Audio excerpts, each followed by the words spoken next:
जब मुसलमानों के दारुल खिलाफा यानी मुस्लिम दौर हुकूमत की राजधानी बगदाद में हर दूसरे दिन किसी न किसी दीनी मसले पर मुनाजरे होने लगे यानी डिबेट होने लगी। जल्द ही वो वक्त भी आ गया जब एक साथ एक ही दिन बगदाद के 4 अलग अलग चौराहों पर अलग अलग मुनाजरे हो रहे थे। पहला मुनाजरा इस बात पर था कि एक वक्त में सुई की नोक पर कितने फरिश्ते बैठ सकते हैं। दूसरा मुनाजरा इस अहम मौजू पर था कि कौवा हलाल है या हराम है। तीसरे मुनाजरे में यह तकरार चल रही थी कि मिसवाक का शरई साइज कितना होना चाहिए। एक ग्रोह का कहना था कि एक बालिश से कम नहीं होनी चाहिए और दूसरे ग्रोह का यह मानना था कि एक बालिश से छोटी मिसवाक भी जायज है। अभी ये डिबेट चल ही रही थी कि हलाकू खान की क़यादत में ततारी फौज बगदाद की गलियों में दाखिल हो गई और सब कुछ तहस नहस कर दिया।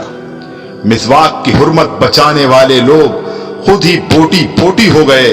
सुई की नोक पर फरिश्तों की गिनती करने वाले लोगों की खोपड़ियों की मीनारें बन गईं जिन्हें गिनना भी मुमकिन नहीं था। कौवे के गोश्त पर बहस करने वालों के मुर्दा जिस्मों को कौवे नोच नोच कर खा रहे थे। आज हलाकू खान को बगदाद तबाह किए सैकड़ों बरस गुजर चुके हैं, मगर कसम ले लीजिए जो मुसलमानों ने तारीख से रत्ती बराबर भी सबक लिया हो। आज हम मुसलमान फिर वैसे ही मुनाजरे सोशल मीडिया पर या अपनी महफिलों, जलसों और मस्जिदों के मेंबरों से कर रहे हैं। दाढ़ी की लंबाई कितनी होनी चाहिए या फिर पायजामे की लंबाई टखनों से कितना ऊपर कितना नीचे शरई एतबार से होनी चाहिए। फिरके और मसलक के हमारे झंडा बरदार सिर्फ और सिर्फ अपने अपने फिरकों को जन्नत में ले जाने के दावे कर रहे हैं और दौरे हाजिर का हलाकू खान एक एक करके मुस्लिम मुल्कों को नेस्तनाबूद करता हुआ आगे बढ़ रहा है। अफगानिस्तान, लीबिया, इराक के बाद सीरियाई बच्चों की कटी फटी लाशों की गिनती करने वाला कोई नहीं है। बेगुनाहों की खोपड़ियों के मीनार फिर बनाए जा रहे हैं।